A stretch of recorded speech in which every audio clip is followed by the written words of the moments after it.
The shocking story of the Catholic Church is a journey spanning over 2,000 years of history. This encounter is not merely to learn some academic facts, but to listen to the truth hidden behind the thick walls of tradition. What we are about to discover may surprise you even more than ancient prophecies. Have you ever wondered whether the foundation of the Catholic Church is truly as we have been taught?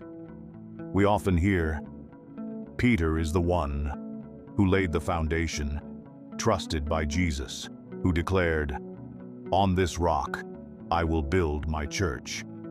Yet, the truth is sometimes more complex than traditional interpretations. Like many other historical narratives, the formation of this church was not simply a sudden event or supernatural occurrence, but rather a process of political maneuvering, strategy, and fierce conflict. Many people are captivated by the image, a group of persecuted believers secretly gathering in dark catacombs, and then centuries later, rising to become a colossal religious organization headquartered in Rome, uniting over 1 billion believers worldwide.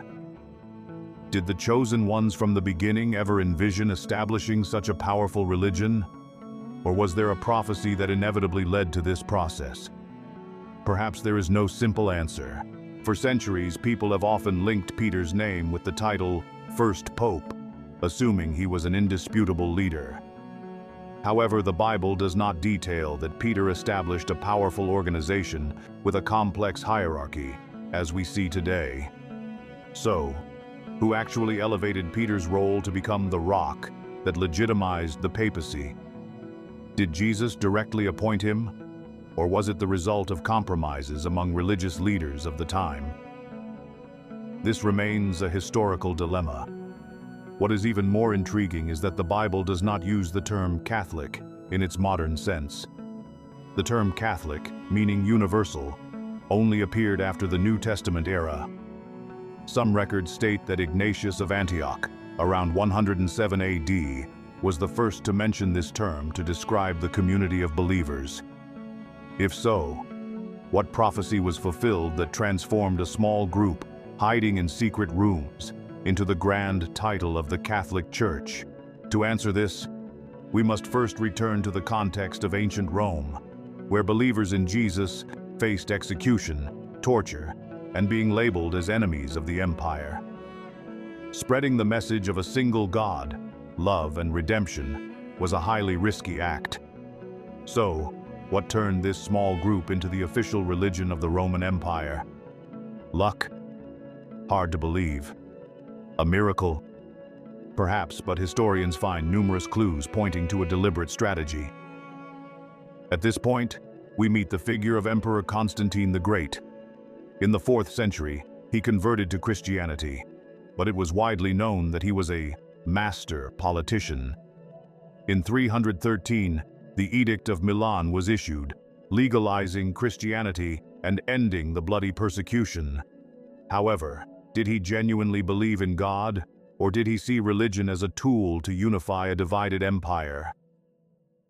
From that moment, the Roman Empire began to shift, using religion to consolidate power, and a fusion between the holy and the secular was born.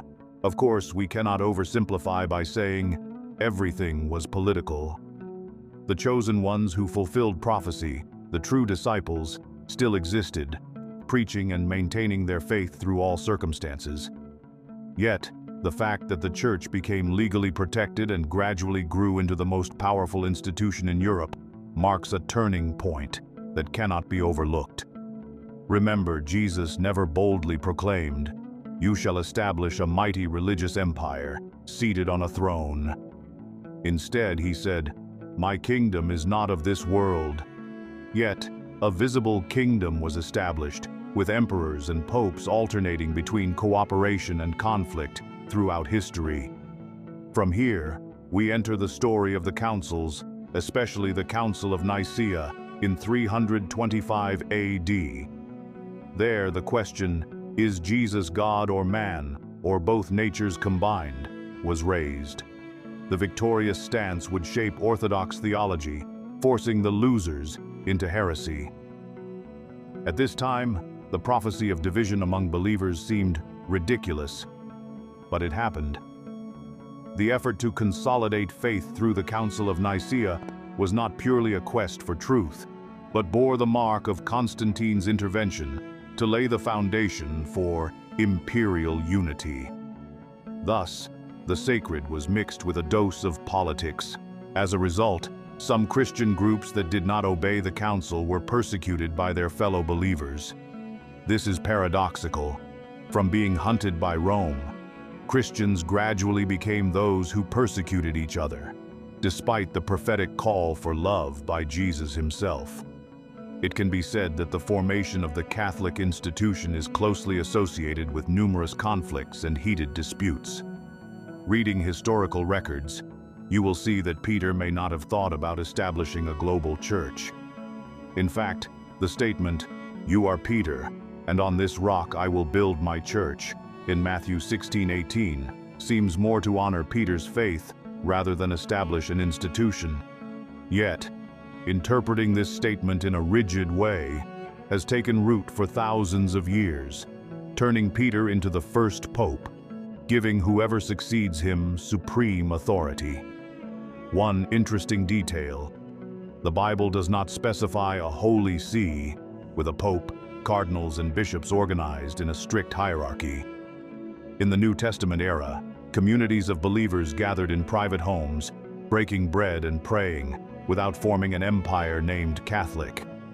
Even the word Catholic, meaning universal, was not initiated by Jesus, but coined by humans to define global unity. We must remember that as long as faith remains intertwined with political power, conflicts will inevitably arise.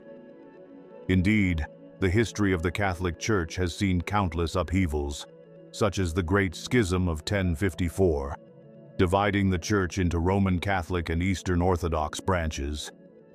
There was also the Western Schism in the 14th and 15th centuries, where 2 or even 3 popes claimed authority simultaneously. Does this mean that everything is dark? Not necessarily. Many Catholic theologians, monks, and missionaries have devoted their lives to building hospitals, universities, preserving knowledge through the Middle Ages, and promoting education.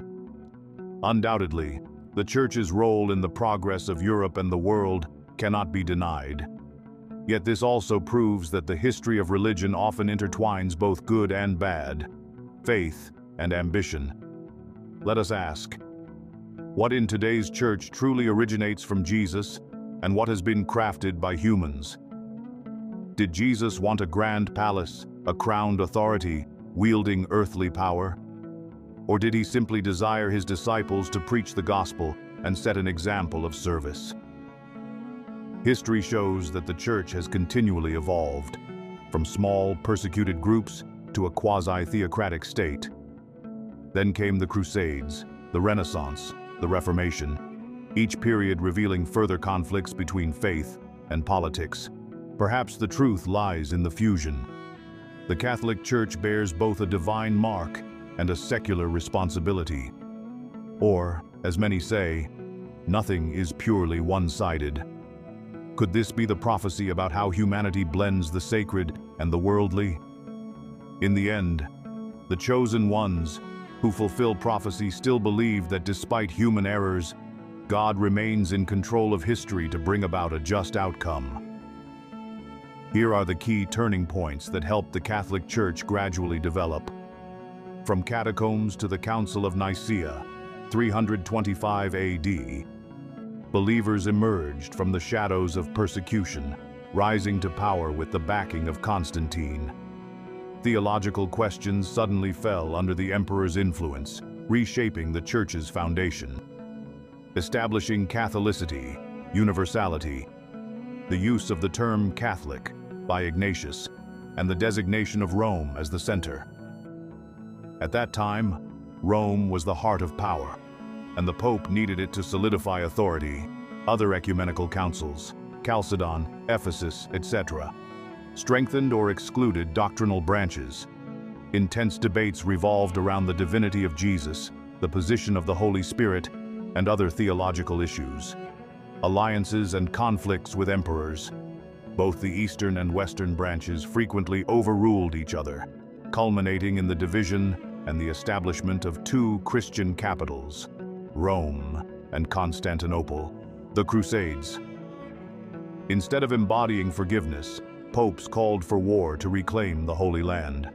Violent campaigns erupted, leaving lasting stains on the Church's history. The Reformation movements, 16th century.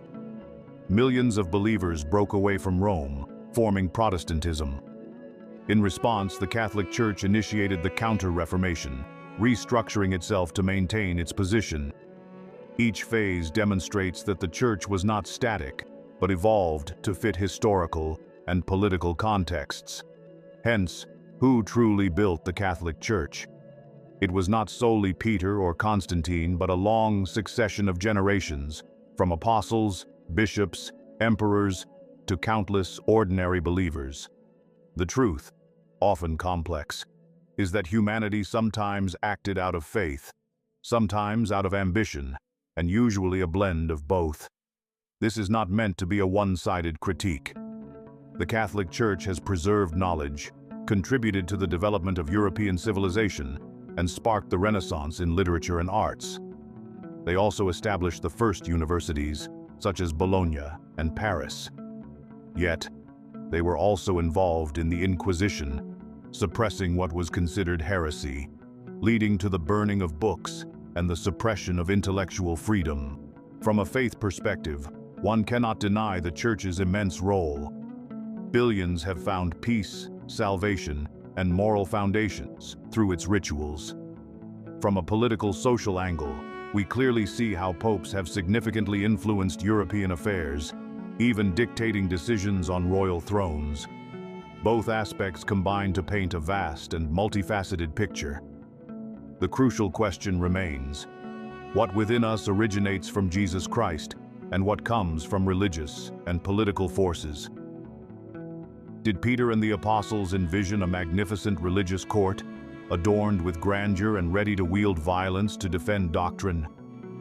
Or were they merely chosen ones preaching the good news, with later generations layering power structures on top?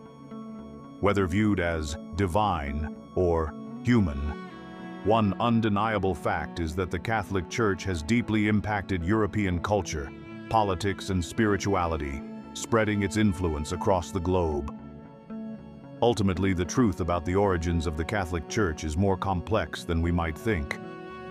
It combines genuine faith, wise political decisions, and intense theological debates. Some see it as a fulfillment of prophecy, where Peter and his successors continue to touch the flow of history. Others view it as evidence of the fusion between worldly power and human aspiration.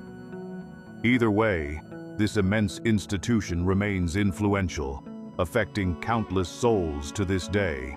Now, these mysteries still linger, inviting us to reflect. Human nature constantly seeks to understand the past, to shape the future. Understanding the truth about the Catholic Church may enlighten us about the relationship between power and religion, between the chosen ones and political manipulation. It's not for us to judge, but to ask ourselves, what role will I play, and how will I live and believe? These events outline a multifaceted narrative, a church both grand and contradictory. To understand it accurately, we must embrace a both-and perspective, avoiding rigid interpretations. As we contemplate, each of us can conclude: is the Catholic Church ultimately sacred or secular?